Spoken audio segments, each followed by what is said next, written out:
time ngobrol santai bareng Kak Emir Lawata. Tanya-tanya dulu kabarnya ini. Halo Kak. Halo. Bagaimana kabar tadi ini Kak? So far, alhamdulillah baik ya. Alhamdulillah sehat-sehat di kemarin. Ya seperti yang kalian lihat, saya lagi di mana nih? Boleh diekspos dulu. Ya kita lagi ada di tengah-tengah laut lah Sekarang ceritanya. kita lagi di Anjungan Pantai Losari. Sekarang kita lagi di atas kapal pinisi. Jenisnya itu jenis Lambo. Jadi yang sudah dikomersilkan sama orang-orang, kebanyakan orang di Labuan Bajo juga sudah banyak yang komersilkan. Ini kita juga yang bakalan nantinya anak-anak muda Sulawesi Selatan juga, saya bareng teman-teman di Seven Sail juga yang bakalan kelola ini kapal. Mau tahu dulu Kak, apa kesibukan hari-hari tak, kegiatan tak? Kalau kesibukan hari-hari 60% sekarang masih kuliah. Sekarang masih kuliah dan 40% lebih kepada cari sesuatu yang baru kayak saya ini kapal karena sesuatu yang Mencoba hal yang baru lah. Terus. Kalau boleh tahu, bukannya boleh tahu sih, saya dengar-dengar kita salah satu founder Perspective Lab, ada juga brand Seven Sails, sama Pinisi ID ya? Sama juga pokoknya sama aja lah. Kalau yang sebenarnya tuh kita dari founder atau tidak founder kalau di Seven Sails kayak saya ada berlibat untuk kelola ini untuk melestarikan lebih pada intinya lebih melestarikan budaya culture sebenarnya. Seven Sail itu ada dua yang saya bangun. Yang pertama itu ada clothingan, kita lebih concern kepada lebih concern kepada materi-materi clothing yang kita angkat itu adalah budaya. Yang kedua itu Seven Sails ada yang dia kelola namanya pinisi.id. Pinisi.id itu lebih kepada experience-nya orang-orang. Jadi kita buka pasar lagi kembali, pasar pariwisata, bahwa kalau mau kamu menikmati pinisi tidak perlu jauh-jauh ke Labuan Bajo, di Makassar juga punya. Wih, keren sekali. Terus saya berlima, ada Kaldri, ada Nisar, ada Afdal, ada Akil, saya juga sendiri. Kita sama-sama bareng-bareng angkat brand Seven Sails sebagai brand yang betul-betul mengangkat budaya. Bukan dimodifikasi budayanya, tapi kita merepresentasikan budaya dengan cara tak sendiri. Nah, yang kedua ada Perspective Lab. Kebetulan di Perspective itu sebagai co-founder, foundernya ada Afdal. Kita di situ bareng-bareng bangun industri kreatif. Nah, kemarin juga sempat kita produce sedikit di podcast lab karena kan kemarin industri kreatif di masa pandemi mati kayak saya tidak ada apa-apa yang kita bisa buat, makanya kita mau sharing-sharing bareng teman-teman di podcast lab. Kemarin ada sempat di Pabarus yang mampir ke podcast lab. Ada beberapa orang-orang yang menurutku punya nama juga di Makassar, Ismail Bahtriar, Fadli Ananda dan teman-teman yang lain. Kita jadikan itu sebagai ajang motivasi ke teman-teman bahwa di masa pandemi itu bukan kita tidak bisa lakukan apa-apa. Jangan stuck lah. Jangan stuck, tapi setidaknya punya kreativitas, punya inovasi ya. Let's do it. Kayak saya tidak bisa biarpun kita punya kreativitas, biar kita punya inovasi, tapi kalau kita tidak punya aksi untuk melakukan, maksudku sama halnya bilang ngomong kosong. Gitu. Terus muka juga tanya-tanya, kan ini apa kayak sekarang ini saya lihat itu tuh Instagramnya Pinisi ID. Kadang saya lihat ada performan dari Fadel Austin, Vian Renaldi, kayak begitu. Mungkin barangkali teman-teman juga mau tahu program apa sih itu sebenarnya kayak gitu. Kalau kayak saya itu kayak Vian Renaldi kemarin, Austin dan lain itu namanya sharing trip. Kalau sharing trip kita lebih kepada kau tidak harus kumpulkan berapa orang yang naik ke atas kapal ini. Kau cuma bisa bayar ke seperti konser, tapi jatuhnya ke private key dan lebih elegan karena kau di atas kapal pinisi tidak semua orang bisa naik pada saat itu kayak gitu. Oh, Terus terbatas. kita make over nih, kenapa kita tidak bikin acara di atas kapal? Kayak misalnya orang cuma nikmati liburan, tapi kita bikin acara kayak private party, DJ party kah atau apakah? Kayak kita kemarin sempat bikin sunset caustic, kayak kita nikmati sunset di atas kapal pinisi dan lain-lain. Kita juga pernah konsepkan orang untuk acara ulang tahun surprise jam 12 malam di kapal. Itu semua memang kita konsepkan matang-matang karena untuk berwisata atau berliburan tidak selamanya harus konsepnya monoton, harus ada konsep yang kita buat supaya bisa menarik orang lain kayak gitu. Ini juga kayak apa ini kan banyak nih toh saya lihat beberapa nih yang saya lihat ini sudah berlayar lah terbang kayak pokoknya berlaut lah kayak gitu-gitu. Kayak kalau kayak begitu memang butuh budget yang banyak atau apa kayak ini program atau project senang-senang begitu? Nah, sebenarnya tujuan utamanya yang kayak tadi saya bilang, Seven Sails ini hadir sebagai representasinya anak muda untuk melestarikan budaya. Kenapa pinisi? Karena saya pikir Sulawesi Selatan selalu menjual kata pinisi untuk melestarikan budayanya, sedangkan mereka tidak memanfaatkan di daerahnya sendiri. Malah sekarang kita lihat lari ke Labuan Bajo, masuk ke tidak concern di Sulawesi Selatan. Padahal ada potensi, tapi orang tidak berani untuk kulik potensi itu. Nah, untuk naik kapal pinisi sebenarnya tidak mahal-mahal amat sih, maksudku menurutku. Malah itu yang harus diapresiasi. Mungkin mahal karena historicalnya yang mahal atas pinisi itu. Kayak misalnya kan kita sekarang ada di Pinisi Lambo yang sekarang nanti sedang belarin, ada namanya di saat kita sekarang ini rekam ini podcast, kita lagi jalan ke kapal kami yang satunya itu jenis Palari ya. Jenis Palari ini yang punya historical yang besar, karena kita bisa bilang bahwa Pinisi Palari yang kita kelola sekarang ini menjadi salah satunya dunia yang masih dilestarikan sampai sekarang, dan itu yang diakui UNESCO bentuknya. Gitu. Kalau boleh tahu ini sejak kapan Ki bisa kayak begini, kayak memulai bisnis di kapal ini apa? Kalau lebih bisnis ke kapal, saya sama teman-teman, bareng sama teman-teman itu, pokoknya kita kemarin cuman punya waktu 1 bulan. Kita rancang semuanya, konsepnya seperti apa, kita mau namakan apa, kegiatannya apa saja di kapal itu dari bulan 10. Kita mulai trip itu dari bulan 10 akhir sampai bulan 11. Berarti baru tahun kemarin alhamdulillah itu selama bulan 11 itu sepanjang spare time itu bulan 11 kemarin baru kita launching bulan 11. Engagement dari teman-teman di Makassar, terus dari orang-orang di luar kota, Jakarta, Kendari juga, dari Palu, dari Mamuju, itu sudah banyak yang coba ini kapal. Bayangkan kemarin juga ada dari Bandung malah. Dan itu menurut apresiasi yang sangat luar biasa. Tapi kita juga tergantung sama cuaca sebenarnya. Misalnya kita bulan 11 kita bulan 11 ini kayak di hampir setiap hari jalan, malah ada satu hari itu kita hampir 2 kali trip. Malah kita di bulan 12 bulan 1 jatuh karena jatuh karena cuaca hujan dan lain. Itu yang harus kita, tapi dalam menjalani bisnis kan ada strategi khusus yang kita bisa terapkan dalam menghadapi ini. Kita sudah tahu kita bisa memprediksi bahwa bakal musim hujan, ada jalan tak untuk bisa selesaikan itu. Kalau boleh tahu di mana saja yang tempat yang sudah kita berlayar, kayak mungkin di luar Pulau Sulawesi ada nih? Kalau misalnya untuk trip sekarang lebih konsen kita ke pulau terdekat kayak Samalona, Kayangan, Kodingareng, Keke. Tapi kalau misalnya teman-teman memang membutuhkan perjalanan yang panjang untuk meriset, bisa aja kita bawa misalnya kayak kita jenis Palari kan sudah keliling di Indonesia Timur, itu bisa aja. Kalau misalnya kapal sudah berkeliling di Indonesia Timur, tapi teman-teman di Makassar yang kelola di Seven Seals itu masih kepada pulau-pulau terdekat dulu, nikmati dulu, perkenalkan dulu, karena sesuatu yang baru nih di Makassar, dekat dulu. Diperkenalkan dulu, nanti lagi kalau misalnya orang lain sudah kenal, sudah rasakan experience-nya, mungkin akan tertagih lagi untuk mau coba yang lebih jauh. Jadi kita perkenalkan dulu. Kalau boleh tahu, mungkin ada harapan tak ke depannya mengenai, mungkin bukan cuma ini, perspektif kah atau apa yang sedang kita jalani begitu? Kalau sebenarnya saya berbicara soal industri kreatif sama pariwisata itu sangat dekat ya sebenarnya hubungannya. Sama Ji. Saya concernnya sama Ji.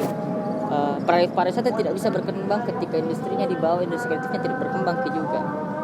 Bali punya apapun, Bali terkenal karena budayanya juga, Bali terkenal karena keindahan alamnya. Tapi Sulawesi Selatan juga tidak jauh daripada itu. Kita punya Lagaligo, kita punya banyak sekali hal-hal yang menurutku bisa kita kulik sebagai destinasi budaya, industri kreatifnya kita bisa bikin sebagai pusat industri kreatif. Karena misalnya Jakarta sudah industri kreatif untuk daerah jauh dan sekitarnya, kenapa tidak Makassar sebagai corongnya industri kreatif di Indonesia Timur? Makanya saya teman-teman Seven Seals ada perspektif, saya membangun ini lebih concern. Kalau Seven Seals lebih concern ke budayanya, pariwisatanya, tourismnya. Kalau perspektifnya lebih concern kepada industri kreatifnya membangun. Jadi balancing tetap ada. Balance. Juga saya mau juga tanya kayak kan ini kan tadi sudah beberapa yang saya dengar dari cerita Tak. Mau juga tahu apakah kayak sudah mungkin kerjasama atau bagaimana dengan dinas pariwisata terkait masalah ini, bagaimana juga tanggapan dari pemerintah. Kebetulan kemarin saya lihat itu baru pertama kalinya ada wali kota. Kayak kampanye kayak gitu-gitulah ceritanya yang di atas kapal kayak begitu. Bagaimana tanggapannya dari orang-orang seperti itulah dengan pemerintah, apa tanggapannya mengenai yang kita buat program seperti itu kemarin? Kalau misalnya concern terhadap bantuan dari pemerintah, anak muda bukan tipikalnya untuk meminta tangan ke atas. Bukan tipikalnya anak muda yang selalu meminta harapan. Dan itu yang harus saya ubah mindsetnya anak muda, bahwa kita anak muda masih punya tenaga, masih punya pikiran, masih punya kreativitas, inovasi, apalah dan segala macam. Tapi kenapa selalu kita meminta? Saya dari teman-teman Pinisi kemarin itu selalu bilang kalau tidak usah kita buat acara kayak saya buat kemarin Hutsulsel. Jadi bukan pemerintah yang buat, tapi anak-anak muda yang mempersembahkan ke Sulawesi Selatan bahwa ini persembahanku untuk ulang tahunnya provinsiku begitu. Kemarin juga Hut Makassar kita juga buat, bilang inilah persembahan tak dari Makassarnya. Pemerintah itu tidak butuh perhatian. Kita tidak butuh, karena muda tidak butuh perhatian, tapi butuh movement untuk cari perhatiannya pemerintah. Jadi yang lebih kita yang apresiasikan dari diri tak aksi begitu ya? Aksi pemerintah cuma butuh aksi dari anak muda. Tidak perlu harus terus meminta sama pemerintah. Biar pemerintah sadar sama aksi kita. Iya. Tapi bagaimana kalau misalkan dia cuma lihat saja tanpa kayak ada apresiasi tersendiri begitu ya? Tidak selamanya pemerintah harus hadir di tengah kreativitas yang kita buat. Itu yang selalu menjadi mindsetku sama teman-teman. Bisa juga orang lain, bisa juga kita bikin daripada bantuan pemerintah. Kayak kemarin bertanya Hutsulsel, kita dalam bentuk kolaborasi kita bisa buat acara. Ada berbagai macam, kayak ada pentas seni di atas kapal ini, terus ada orang yang ikut juga bantu untuk mengisi acara itu, semuanya free. Kita malah tidak keluarkan uang sama sekali, tapi itu bentuk kolaborasi sebenarnya. Muka tahu bagaimana sudut pandang tak tentang industri kreatif yang ada di Makassar. Kayak bagaimana nih sekarang yang kita lihat? Kalau industri kreatif sebenarnya di Makassar menurut saya kan tidak lama Pak. Kok saya baru terjun ke industri kreatif itu di kelas 1 SMA. Karena itu saya juga saya lagi terjun di industri kreatif karena ada pertanyaan kok. Selalu saya melakukan sesuatu karena ada pertanyaan kayak why, kenapa harus lakukan gitu. And then saya terjun ke industri kreatif karena saya punya permasalahan terhadap budaya sebenarnya. Kayak saya dari kelas 1 SMP sampai SMA, kelas 3 SMA saya tidak belajar yang namanya bahasa lontar dan segala macam. Saya tidak belajar di sekolah soal budaya yang ada di Sulawesi Selatan. Dan saya pikir ini kayaknya industri kreatif bisa bawa ke jalan itu untuk bisa membuat budaya baik lagi. Jadi passion lah ceritanya. Jadi passion kayak budaya kayak industri kreatif jadi jalanku untuk bisa bawa budaya kembali jaya lagi kayak dulu. Karena kayak sekarang tidak ada masih kurang sekali, masih minim anak-anak muda di Sulawesi Selatan yang concern terhadap budaya. Makanya saya buka pintu ini sebagai bentuk apresiasi terhadap budaya, khususnya untuk melestarikan juga budaya dan bisa menjadikan industri kreatif dan lebih spesifik budaya itu menjadi hal yang baru di Makassar pada khususnya. Dan kalau saya pikir kalau tanggapan soal industri kreatif di Makassar, semua anak Makassar bisa berpotensi untuk membangun suatu hal yang baru. Tapi tidak selalu harus menunggu, harus ada perhatian dari pemerintah kah, harus yang kayak tadi kakak bilang, ataupun harus menunggu harus menunggu kayak lingkungannya dulu bagus baru bagus. Enggak Ji, kita bisa menjadi movement di situ, bikin mungkin jadi salah satu yang beda lah dari yang lain supaya kita selalu kayak gitu. Dan saya selalu punya moto itu dari awalku bertanya kenapa kak saya harus terjun di industri kreatif itu, kayak mulai dari pertanyaanku terhadap budaya yang sedang tidak baik-baik saja sekarang. Saya selalu punya moto make our culture great again, yang sampai sekarang saya bawa itu. Dan terus mau kak tahu juga bagaimana kayak tanggapan dari orang tua tak dan support dari orang-orang sekitar tak saat dijalani ini? So far kalau saya supporting dari orang tua. Iya. Orang tuaku, saya tidak pernah minta tolong ke orang tuaku soal saya harus terjun di industri kreatif.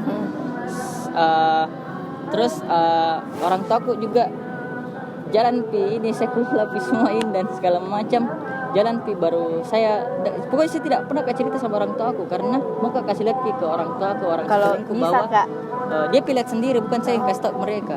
Itu yang lebih membanggakan ketika dia ternyata kok kelola ini kok kelola itu hal yang paling membanggakan.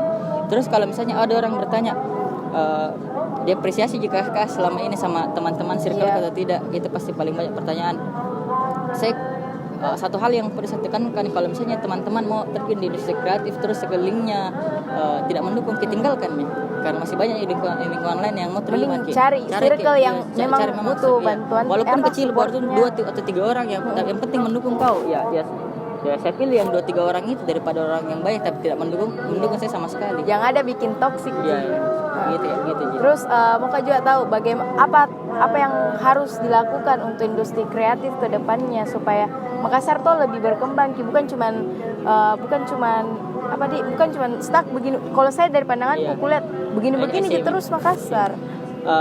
Kalau saya pribadi saya pernah nonton Kinan Firsin, saya pernah nonton bahwa anak muda di Indonesia itu kerjanya sitting talking doing nothing. Kayak kau datang duduk diam, kau tidak lakukan apa-apa, tidak ada hal yang kau bisa buat, kayak nothing to do ya.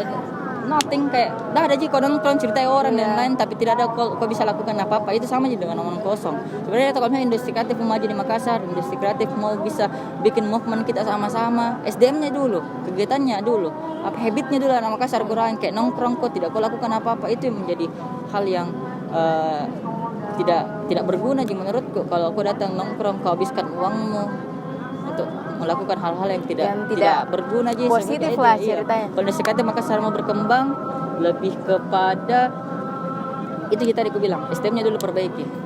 Rubah gitu lah habitnya anak-anak Makassar. Kalau mau nongkrong jangan kau dulu lakukan, kalau jangan kau habiskan uangmu, time-mu untuk tidak lakukan apa-apa kayak gitu. Kan sama aja kini, sama-sama aja kini muda. Saya juga masih 19 tahun. Kita Saya juga 19 tahun. berarti seumuran aja kini. Mungkin tuh di era ini tuh kayak merasa biasa, kayak sedih lihat teman tak nongkrong sana sini, sedangkan kita kayak cari uang begitu ya, usaha buat perkembangan terus tentang usaha tak begitu ya. Kadang cemburu begitu ya. Bagaimana tuh kita tanggapi? Kalau saya dari dulu kemarin dari SMA kayak jarang kami memang ngumpul karena memang saya lagi lakukan hal yang lebih disuka. Lebih saya suka. Terus yang sekarang juga lebih kayak kurang waktu kok bekerja sama teman-teman, karena menurutku usia produktif sekarang, maksudku dari umur 19 sampai 25 tahun itu usianya mencoba orang terus.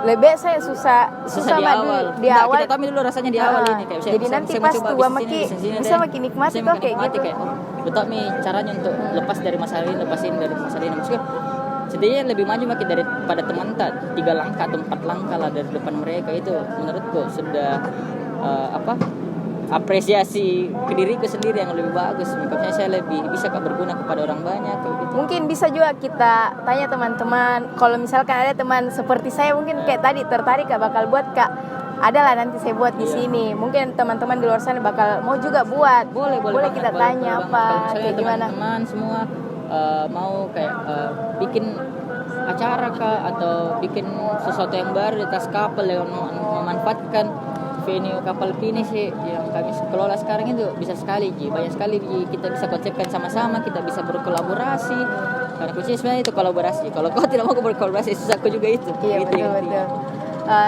Pertanyaan terakhir ini mungkin ada motivasi atau yang mau kita bilang untuk anak muda tentang masa depannya, apa yang harus mereka benahi gitu? Sebenarnya bukan lebih motivasi karena maksud dalam segi pengalaman juga saya belum lama di sini. Pengalaman lah ceritanya tuh. Kalau dari segi pengalaman, yang tadi juga bilang jangan perbanyak sitting talking doing nothing, kayak duit saja, lakukan apa yang kau mau. Terus selalu kau mencari sesuatu hal yang baru, dan ketika kau melakukan sesuatu hal yang baru, selalu kau berawal dari pertanyaan why, kenapa kau harus lakukan gitu, supaya tujuanmu untuk lakukan gitu jelas gitu. Jadi sebegitu dulu. Terima kasih buat Kak Emir Lawata. Terima kasih.